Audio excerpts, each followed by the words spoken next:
Fixing broken store cultures, signals leaders miss. What you're going to learn in this video is silence is not golden. You're going to learn that you're going to have to pay if you want to go through and increase sales. And you're going to learn that customers are telling you what's wrong with your business. You just got to look for that instead of the rose-colored glasses. Now let's get to it.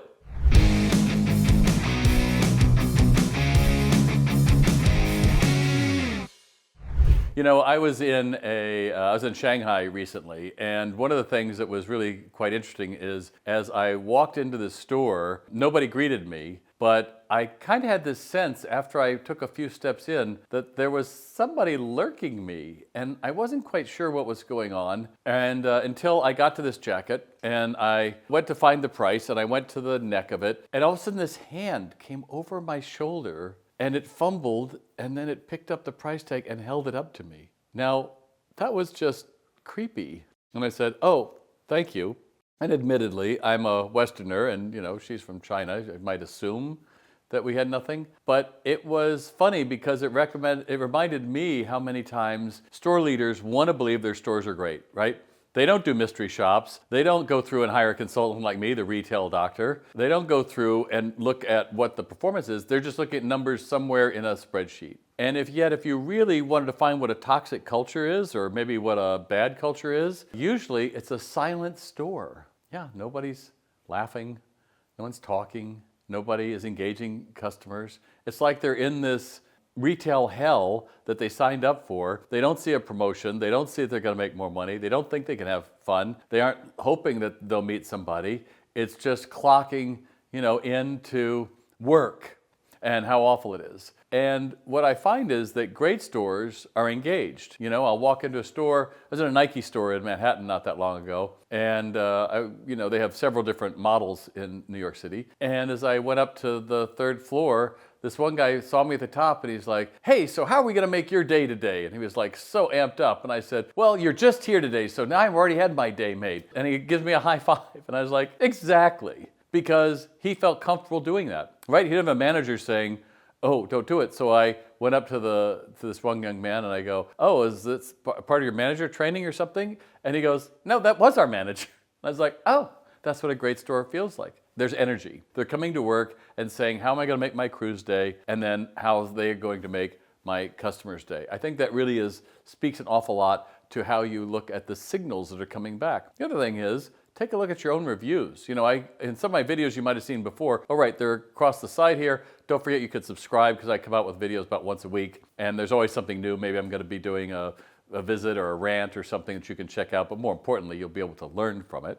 Like in the video that I did where I was up at a luxury retail store, actually one in November, and I was in one in January that you might have seen before. I'm calling people out for, this is the experience in your store. How can this happen? And it's interesting. Sometimes, like in the last time in November, the CEO of Harry Rosen wrote on my post and said, "You're exactly right. We could do better. We have to do better. That's not who our brand is." And yet the other brand that this happened to in January, they met with me and it was kind of like, and nothing. Either we take seriously what the customer experience is, or we start making excuses. "Oh, our stores are kind of old. Oh, we've had employees, Bob, we've had employees for 25, 30 years, they don't really want to change." No, you don't want to change because the stakes have never been higher, right? We have low price companies still coming in and making duplicate products all over the board so that people get a sense of your brand, but it's not. We have other people who are selling your brand in consignment and second life stores where they're getting a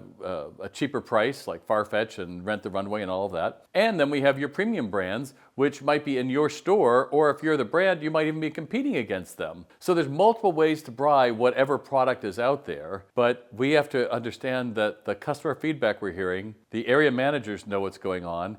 Then we have to figure out, well, what does success look like on our brand? And then are we really funding that? Funding that? What is it, Bob? Are you willing to pay for training? Well, we have a trainer, he goes around from store to store and trains, and that's great. When I hear people say that, I want to tear my hair out because and I know what happened. They're going to go out to Poughkeepsie and they're going to train our crew.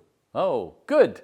And that feels good. Check a box. Except John planned this 3 weeks in advance, and he goes up to Poughkeepsie, and half the people called out.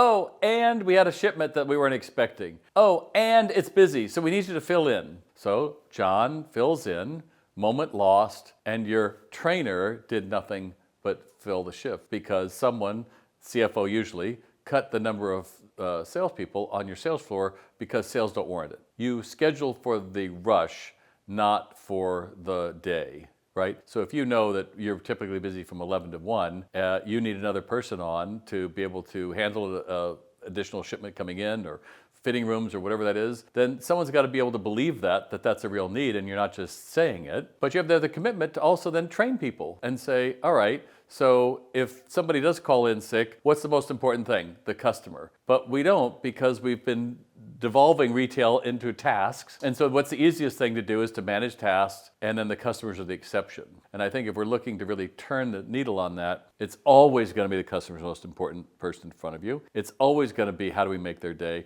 and it's always going to be how high is up versus let's just cut everything back and nobody will notice. People notice. They make rants like I do on LinkedIn and Facebook and Instagram. They write you off in their personal lives. But here's the thing. Nobody comes back to you and says, hi, I just want to let you know there's another store that does a better job than you and I'm never coming back. They don't do that.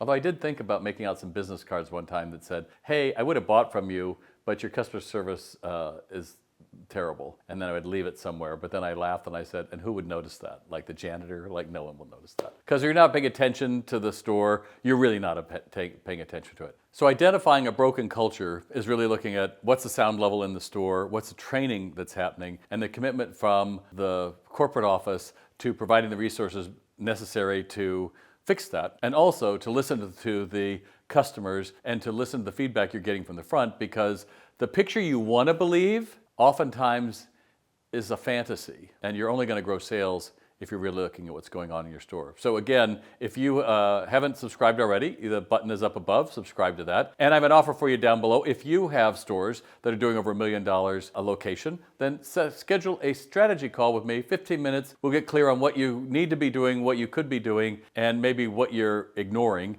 and help you get a plan. Maybe it's to work with me, maybe it's to just ratchet up what you can be doing within your own store. I don't know until we get on that call. And if you don't have a store over $1 million, then take advantage of all the videos I have here. And I've got 3 or 4 books you could check out. And make no mistake, we're in the Olympics. If you want to succeed, you're going to have to show up every day to learn, to practice, to hold accountable. Do that, and I'm going to see you at the top. I'm Bob Phibbs, the Retail Doc, out.